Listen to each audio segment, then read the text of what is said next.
बांग्लादेश एक ऐसी कंट्री बन चुकी है जो दूसरी कंट्रीज के लिए एक बहुत बड़ा सरदर्द है। वहाँ के लोग सड़कों पे उतर के गवर्नमेंट के खिलाफ प्रोटेस्ट कर रहे हैं। काफी टाइम पहले वहाँ के लोगों ने पीएम शेख हसीना के घर पे घुसकर लूटपाट तक मचाई थी। हालांकि बात है कि इसके बाद वहाँ की पीएम शेख हसीना को रिजाइन तक करना पड़ गया था, लेकिन उसके बाद भी अभी तक हालात सुधरे नहीं हैं। अभी हालात कुछ ऐसे हो गए हैं कि तब से लेकर अब तक बांग्लादेश के लोगों का गुस्सा शांत नहीं हुआ है। लगातार प्रोटेस्ट चल रहे हैं जिससे बांग्लादेश को लाखों और करोड़ रुपए का नुकसान सहना पड़ रहा है। और सिर्फ इतना ही नहीं, बांग्लादेश की इकोनॉमी को कपड़ों का व्यापार और एक्सपोर्ट के रुक जाने पर हुआ है। लेकिन पिछले कुछ टाइम में सारी इंडस्ट्री बांग्लादेश की बैन हो चुकी है, जिससे उम्मीद ये लगाई जा रही है कि इससे बांग्लादेश को $400 मिलियन का नुकसान हुआ है। ये कहना बिल्कुल भी गलत नहीं होगा कि इतने बड़े नुकसान से और ऐसी सिचुएशन से अगर बांग्लादेश जल्दी ही बाहर नहीं आए तो वहाँ की इकोनॉमी बहुत जल्दी कोलैप्स हो जाएगी। लेकिन क्यों आखिर बांग्लादेश ऐसी सिचुएशन में गया ही क्यों?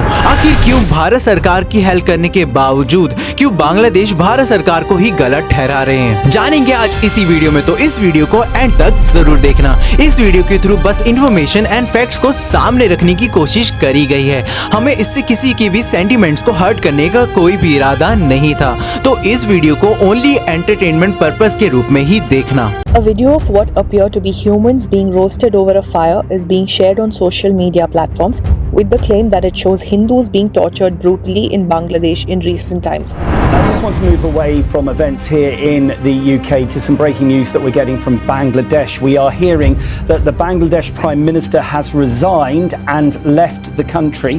Her destination.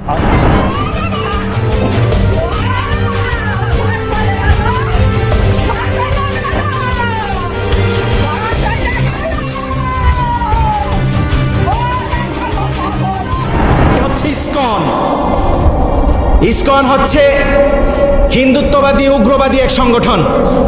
ক্যান্সারের একটাই আনসার, সেটা হচ্ছে এটা উগরে ফেলতে হবে।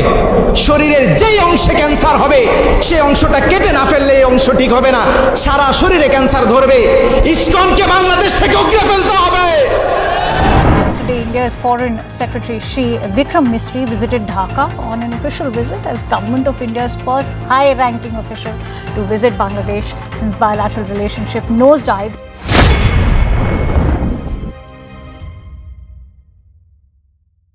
आज बांग्लादेश में लगभग 1,70,00,000 लोग रहते हैं जो बांग्लादेश में चल रही करप्शन, प्रोटेस्ट और इकोनॉमिक क्राइसिस से परेशान हैं। सब्जी, दूध, आटा और नॉर्मल ग्रोसरी के दाम वहां आसमान छू रहे हैं। एक नॉर्मल पीपल अपने डेली लाइफ के एक्सपेंस को आराम से फुलफिल तक नहीं कर पा रहे। इन सब के बावजूद वहां के पीएम कहते हैं कि हमारी कंट्री में सब कुछ ठीक है, भारत को अपना सो कॉल्ड प्रोपेगेंडा बंद करना चाहिए। इनके फॉरेन रिजर्व अब खत्म होने की कगार पर हैं। दूसरी कंट्रीज इनकी हेल्प कर रही है इनको पैसा देकर, और ये कहते हैं कि हमारे देश में सिवाय कुछ प्रोटेस्ट और पीएम के रेजिग्नेशन के अलावा सब कुछ एकदम ठीक है। 2022 से लेकर 2024 में हुए प्रोटेस्ट में पीएम शेख हसीना को रिजाइन तक करना पड़ा। Big breaking news now coming in. We are learning Bangladesh Prime Minister Sheikh Hasina is likely to resign. Army chief has met political leaders in the country and he is also expected to address shortly. Well, Bangladesh crisis has spiraled and student protests are now threatening the Hasina government. Well, we are learning Bangladesh Prime Minister Sheikh Hasina 2024 में हुए protest में हिंदुओं को arrest भी कर लिया गया और इवन उन पर टीयर गैस का इस्तेमाल करा गया। और इन सब के बावजूद बांग्लादेश का कहना यह है कि सब कुछ ठीक है, ये बस उनकी एक करप्टेड गवर्नमेंट दिखाती है। भारत ने तो इसमें कई बार अपना कंसर्न भी दिखाया, लेकिन बांग्लादेश की गवर्नमेंट तो अपनी ही कहानी बना रही है। आज बांग्लादेश में रहने वाले कई लोगों के राइट्स पैरों तले कुचले जा रहे हैं। लोगों को बाहर जाना तो छोड़िए, अपने घरों में भी सेफ नहीं है। लोगों के घरों में घुस घुस कर तोड़फाड़ करी जा रही है और वहाँ की एडमिनिस्ट्रेशन एकदम चुप है। आप इवन इस वीडियो को देखें कि कैसे एक वुमन रो रही है।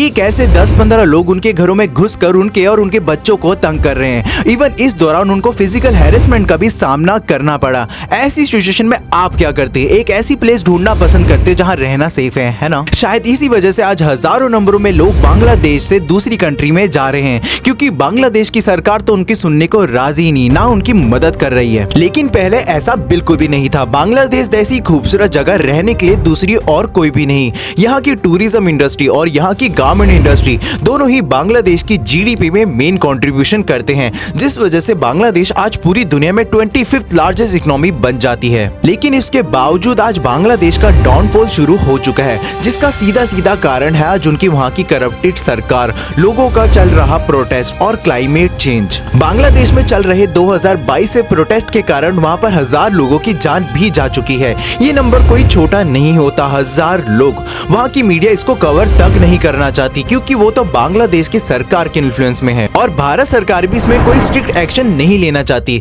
तो जाहिर है फिर वहाँ के रिफ्यूजीज दूसरी कंट्रीज में जाना ही पसंद करेंगे। लेकिन अब सोचने वाली बात यह है कि आखिर आगे बांग्लादेश का क्या होगा। देखो, अगर चीजें ऐसे ही चलती रही तो बांग्लादेश एक बहुत बड़े कर्ज में चला जाएगा। वहाँ की सारी इंडस्ट्री बंद तो हो ही चुकी है, जिस वजह से वहाँ की जीडीपी की तो लगी पड़ी है। लेकिन अगर बांग्लादेश इन चीजों से जल्दी बाहर नहीं आया तो वो वक्त दूर नहीं जब बांग्लादेश को दूसरी कंट्री से मदद लेनी पड़ेगी अपने देश को चलाने के लिए। और ये बात मैं ऐसे ही नहीं कह रहा हूँ। आप एक बार इस रिपोर्ट को जरूर देखो, जहाँ बांग्लादेश का कर्ज बढ़कर $62 बिलियन पहुंच चुका है और एस्टिमेशन ये है कि ये 2029 तक $160 बिलियन पहुंच जाएगा। लेकिन इसके बावजूद बांग्लादेश भारत को लगातार धमकी दे रहा है। अगर भारत अपने प्रोपेगेंडा को बंद नहीं करता तो ये बात युद्ध तक आ सकती है। और इवन बांग्लादेश ने भारत को ये धमकी तक दे दी कि अगर भारत नहीं सुधरा तो हम कोलकाता को कैप्चर कर लेंगे। और इसी के रेफरेंस में ममता बनर्जी का रिप्लाई आता है, हम क्या लॉलीपॉप चूस रहे हैं? अगर वॉर भी करना पड़े तो हम तैयार हैं।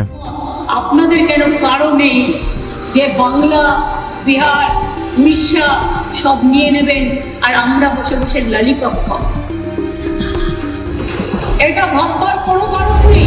खैर दोस्तों, खुद को महान बताने वाला बांग्लादेश अब भारत को वॉर की धमकी दे रहा है। हालांकि बात है कि बांग्लादेश खुद फाइनेंशियल क्राइसिस में जाने वाला है, लेकिन इसके बावजूद वॉर की धमकी देना एक ना समझी नहीं तो और क्या है। वो भी इस टाइम जब 7 जनवरी को बांग्लादेश में जनरल इलेक्शन होने वाले हैं। इस टाइम बांग्लादेश में लगभग 1000 पैरामिलिट्री डिप्लॉय है, लगभग 62 डिस्ट्रिक्ट्स में। 2 लाख के करीबन पुलिस डिप्लॉयड है स्टेट में, ताकि लॉ एंड ऑर्डर मेंटेन रहे। लेकिन इसके बावजूद बांग्लादेश दूसरी कंट्री को वॉर की धमकी देने से पीछे नहीं हट रहा। बांग्लादेश का भविष्य कैसे होगा ये बात तो हम में से कोई भी नहीं जानता, लेकिन इतना तो तय है कि भारत और बांग्लादेश का ये रिश्ता अब इतनी आसानी से ठीक होने वाला नहीं है।